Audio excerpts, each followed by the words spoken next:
to abin da yake faruwa dole ne mu kalle shi da waiwai adon tafiya, kuma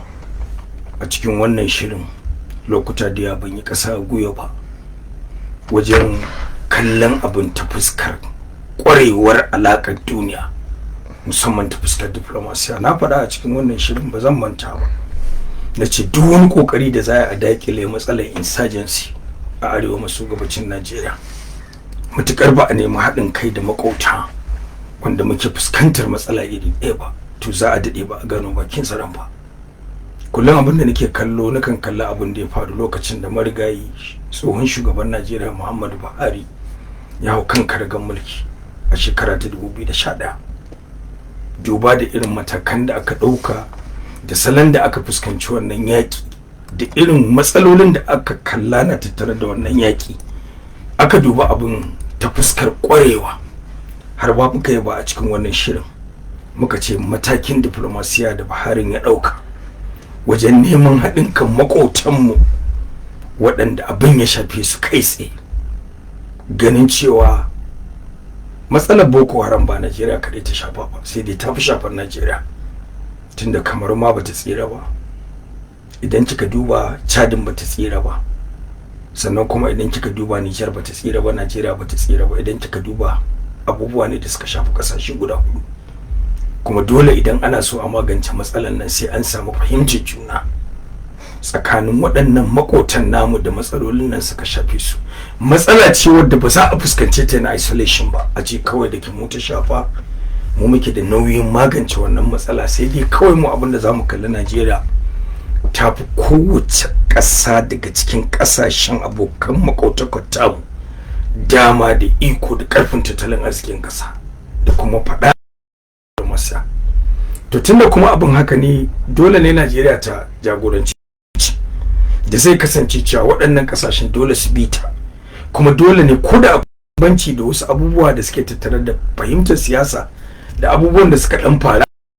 da dole ne sai an tsaya an yi nazarin ya za a yi aje wannan abun a bayan a haɗa ƙarfi da ƙarfe, saboda batun tsaro akan iyakokinmu, abin da ake kira border security, abu ne wanda yake da muhimmanci. Akwai littafi da na karanta na Sylvia Longmire wadda ta yi magana akan border insecurity, wanda take cewa rashin tsaro a iyakokin ƙasa. Iyakoki ta ce in dai da iyaka da abokan zaman iyaka, in dai babu ɗanyen ganye ta fuskar fahimtar matsala a duro irin na da ƙarfi da ƙarfin, Longmire ta ce babu yadda za a yi a gano bakin zaren. Ta ce in akwai farako a tsakanin waɗannan ƙasashe sai dai a daɗe ana dibi-dibitu a guri ɗaya, ba za a iya gane ga inda matsalar take ba. To kuma wannan abubuwa ne waɗanda a wancan lokaci Buhari ya yi ƙoƙari ta neman haɗin kan waɗannan ƙasashe, har ma mu 'yan Najeriya da masu fashin baki irin mu muka zo muka ƙayyaba abin da muka gani a taku na farko na gwamnatin shi a shekara ta 2011, a inda muke cewa ashe matsalar nan za a iya tunkara ta magance ta, wala Allah kila ba a so a yi bane ba, ko kuma ana jan kafa dan a lokacin an yi zargin cewar a wayo doma da gangan ne ashe. Ana ganin ma ashe ma da gangan ne za a iya magance matsala. To bayan tafiya ta yi tafiya, nasara ta fara inganta, to sai aka samu rarrabuwar kai a tsakanin kasashen da suka yi wannan taron haɗin kai wajen yakar wannan matsala. Farko dai Chad ce ta fara ba mu matsala, saboda lokacin gwamnatin yi commitment ɗinta da alkawari da goyon bayan da take bayarwa a tsakanin haɗakar da aka yi tsakanin ƙasashe guda hudu, ta kai ta haddin ƙa'idar diplomasiya domin ba a tuntuɓa abokan tafiyar ba. Kuma a irin wannan tsari duk inda aka ce an zauna a tebur na diplomasiya an kulla alaƙa tsakanin ƙasa da ƙasashe ko tsakanin ƙasashe da ƙasashe,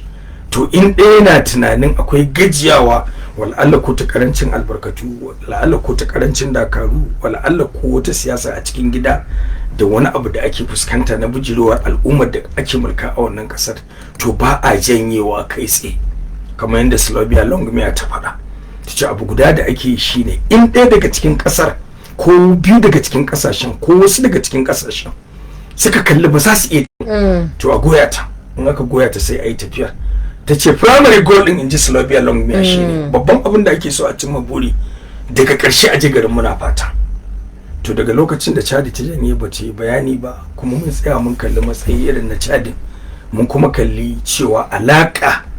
da iyayen goyo wanda suke mulkin mallaka, abin da ake kira colonial lords, waɗanda suke mulkin mallaka har yanzu tana tasiri, musamman tsakanin kasashen francophones waɗanda faransa ta rena, ba su daina karɓar umarni daga iyayen gidansu a fadar mulki ta Elysee ba. To sai muka kallo wannan a matsayin cewa ba zai rasa nasaba da matakin da Chad ta ɗauka, ba ta sanar da gida ba a lokacin da aka kuma haɗu a doron yadda aka yi da wannan haɗaka ta taimakon kai da kai. To kin ga idan aka tsaya aka duba ko ma menene bambanci, abin da ya wuce ya wuce, to bai kamata a bar wannan kokari da aka yi na haɗin kai tsakanin kasashen guda hudu din nan ya bi ruwa yadda ake yi. Amfani ake da lallashi, amfani ake da nusarwa, amfani ake da alaka ta makotaka a matsayinsu na 'yan Afirka waɗanda suke da common objective, wata bukata iri ɗaya, a sake dawo da abokan tafiya, a dawo teburin shawara, a sake kallon abin irin yadda ya kamata a kalla. Saboda in kana da iyakar ƙasar ka, ai kai kake da iko da iya hurumin ƙasar taka, shi ma wancan idan yana da iyakar ƙasarsa, boda ɗinsa, border jurisdiction ɗinsa na ƙasa, to shi ma yana da dalilan da ake ganin shi yake da iko. To ku haɗin gaba ɗaya, ku haɗa ƙarfi da ƙarfe, ku kalli matsala ta fuskar buƙatar bai ɗayan, yadda kuna neman ku gan cewa kun yi ƙoƙarin da za ku shawo kan wannan matsala. To gaskiyar magana, kamar yadda ijma'in masana ya nuna, masana da suka kware ta fuskar sanin alaƙar iyakokin ƙasa kamar ita Professor Sylvia Longmire ɗin, to sun kalli cewa in dai ba irin haka aka yi ba, insurgents, wannan yaƙi na tada ƙayar baya na ɗaya daga cikin matsalolin da in sun addabi bani adam, to suna da wahala ka karkare su daga jikinka. To kin ga kenan sai an koma drawing board kenan, sai an koma an yi sabon lale. Duk wani abu da za a yi, wai amfani da ƙarfi a cikin gida ko amfani da dakaru a cikin gida kaɗai ba zai iya magance wannan matsala ba. Dole sai an yi amfani da sauran abokan tafiya irin namu daga makotanmu da irin wannan matsala ta shafe su. To daga nan ne za a tabbatar da babu baraka. In an yi tufka, ya ake baya take kwanciya. In an yi tufka, ya za a tabbatar da cewa tufkar nan ta tufku. To waɗannan abubuwa ne waɗanda masana suka yi ijma'in in ba su aka duba ba, to sai a dare ana tufkar amma baya na kwanciya. To a cikin dai yunkuri da gwamnati ta sanya a gaba, ko shugaban kasa Bola Ahmed Tinubu ya jaddada cewar dole ne dakaru su yi duk mai yiwuwa wajen ganin cewar an dawo da zaman lafiya a dukkanin yankunan nan da wannan al'amari na ta'addanci ya yi kamari. Akwai wani rukuni na operation haɗin kai ɗin da aka yi, wanda aka kaddamar da shi a Zamfara, a garin Sabon Birni, wanda aka kai hari a maɓoyar 'yan fashin daji, gungun 'yan fashin daji wanda suke a tsangayar Bello Turji, wanda shi ma abu ne mai daɗi. Daga irin waɗannan labarai za ka sani cewar lallai akwai bukatar dukkanin kokari da aka sanya a gaba ya zamto cewa an dorar da shi. Wacin magana abin da nake daga Zamfara akwai aiki da ake gudanarwa, daga Bauchi akwai aiki da ake gabatarwa a can Ningi, a na jihar Neja, a dajin jihar Neja, a Kaduna ana yi, a Borno ana yi. Wannan abu ne wanda zai sake kawo dawo da yaƙini a zukatan 'yan Najeriya. Misali, mutane suna kuka cewar a basu su ji da abu guda ɗaya, matsin rayuwa ba sai ya yi gami da kuma tashin hankali da fargabar rayuwa. Ni ta haɗi ta rasa waɗannan kuma idan aka duba shi batun maganar duk wani yunkuri da ya sanda misala da iko akan kowace ci gaba da suka tattalin arzikin ƙasa a koyana don haka ne ya kamata shugabanninmu da waɗanda zai babu zaman lafiya da kwanciyar hankali da ɗan burbushi na kishin ƙasa don ba za ka ce babu ci gaba da tattalin ƙasa a koyana a duniya. Kuma litin da ita duniya ita arewacin Najeriya ya kamata ta kai waɗanda suke da tunani mai kyau da waɗanda suke da tunani da san zuciya waɗanda suke har ta ƙari din haka abu mai tafiya ba zai canza. Kalli cewa sai dai fatan da ake arewa na fuskanta mafi nauyin matsalar tsaro da masu ƙaunar ƙasa, kuma na faɗa a san ƙasa shi ce su suka fi yawa da yawa ina nanata bukata na ce abubuwa in ba wannan abun aka fuskanta ba aka yaƙi su ne muke kallo a matsayin fuskar yadda take ganin tana neman barazanar da take nema a jari daga manyan attajirai sun muna masu manyan kamfanoni. Na farko dai shi wani abun ba zai tabbata ba sai an tabbatar da cewa noma zaman lafiya da kwanciyar hankali su arewa na da sangane. Bar mu je talla mu dawo. Masu sauraro kuna tare da mu a mita 93.1 a zangon FM, muna kallon wannan matsala ta tsaro da ta shafi musamman arewacin Najeriya. Kamar ita kanta Amurka din a yadda har yanzu maganar da ake ba su zubar da harkar noma ba. To idan manyan investors ɗinsu masu kuɗin duniya suka zo suna so su saka jari, in suka tabbatar a doron bincike babu wani yanayi da ya ba su yakinin ganin akwai zaman lafiya da kwanciyar hankali, ba za su saka dukiyarsu ba. Kullum yana ga duniya da masu sauraron mu da mahukunta, wannan shine abin da ya kamata su yi la'akari da shi, mutukar muna so mu ci gaba akan irin gwadaban da muke shela akan yadda muke ganin duniya tana bin tsarin. To ai shi kenan. Dole a isar da sakon jinjina ga dakarun rundunar tsaro daban-daban da ake da su. Muna nan muna shagulgulan sallah, su kuma mun ci tuwon sallah, an ci taushe, an sha taushe, an sa sabon ɗinki, su ko suna can suna aikin tsare ƙasa. Kuma fatan shine gwamnati da take da alhakin kula da su waɗannan dakaru waɗanda suka sadaukar da rayukansu da komai nasu